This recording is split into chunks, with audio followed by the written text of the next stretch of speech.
And this is a Muslim home. In Islam, a successful mother or father is the one who has nurtured the children in a beautiful way, leading by example. And there is one more point I want to raise before I go to how to choose a spouse.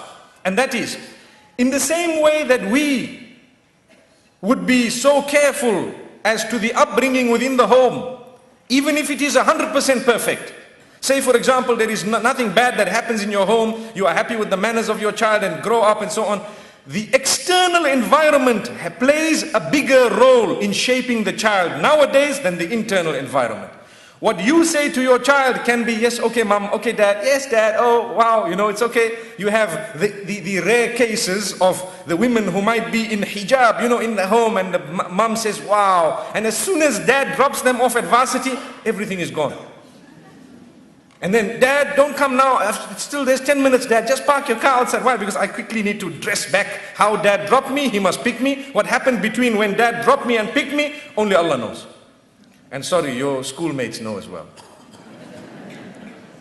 That is hypocrisy. So, in order to solve that, we need to know Islam tells us to guide our children as to the type of friends they should be having, with responsibility. Sometimes we're too busy at work. Oh dad, you know what? The dad says to his child, well look, I work and I sweat to earn the money to send you to the university, or I work and I earn the money to do this for you and to send you to the best of the schools. But dad, you don't even spend 1 minute with me through the day because you don't even have time for mom. Where are you going to have time for us? We're guilty of that. You know, a typical father, very busy man, comes home, he doesn't even greet properly. I hope this is not the case in KL. Remember, I'm fortunate that it's my first visit, so I cannot pinpoint to say this is a problem here. But I can tell you that it's a problem elsewhere, where typical dad comes back home and you know, he puts his bag, that's if he has one. Nowadays you just need a phone to move around with. And he puts it aside, and what happens, he will sit in front of the television and flick. The flicking is a male habit, if you know that. You flick, the news is there, you're not satisfied with it, you flick again. You know, is it because there was no female, you know, saying the news, or is it because you really are interested in the news? It happens sometimes. These type of things, flicking, and they're asking you, would you like to eat? Oh dad, welcome home, and so on, and you're just looking at the screen. You know, we would have loved it if there were little cameras where we could appear on the screen to attract dad's attention. Hello dad. But this is a home. Is that a Muslim home? If we are not going to be fragmented as a result, what do we expect? So a Muslim will not do that. You need to realize your responsibility. You went to work. I normally tell people to spend or to have one meal with your children a day is worth more than 10,000 US dollars, and that is a very minimum figure. Because you can sit, not only table manners, but at the same time talk, speak, let them open up. How was your day? Oh, and do not blast a child when they come up with some negativity, but teach them. Because if the child says, dad, today I met a few people, you know what? They're gay. I don't know why I'm raising this issue every time, but anyway, it's a problem of the age.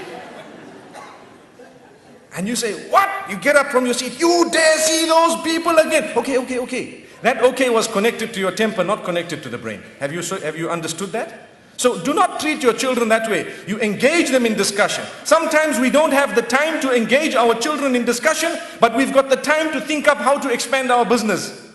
What's the point of a successful businessman? And yet his house is totally out of order. It would have been good if we had little tags for a little while saying, you know, like when you have a lift, they have a tag saying out of order. The next day it starts working. If families were like that, it would have been okay. Put a tag for a few days saying out of order, we're fixing it. But it does not work that way. You need to maintain it constantly. Constantly it needs to operate. And you need to understand when someone comes up with something within the home, talk to them, find out how it happened. Perhaps the school you sent them to was wrong. Perhaps the environment you allowed them to dive into, you did not advise them before they went into the ocean to say, you know what, you were a big fish in this little pond, now you are going to go into the ocean, you are just one of the little fish in that big ocean. Be careful that a whale doesn't come, or you might be living in the belly of the whale thinking you are in another pool here. It can happen. So we need to guide our children, talk to them. The point I've raised, I'm sure you've picked it up, is that when your child comes up with something negative, in order to maintain the home and protect it from defragmenting or fragmenting, you need to Communicate with the child, engage the child in a beautiful discussion, spend time. When you hear that type of statement from your child, it will tell you, I need to have 2 meals now with my children, not just one.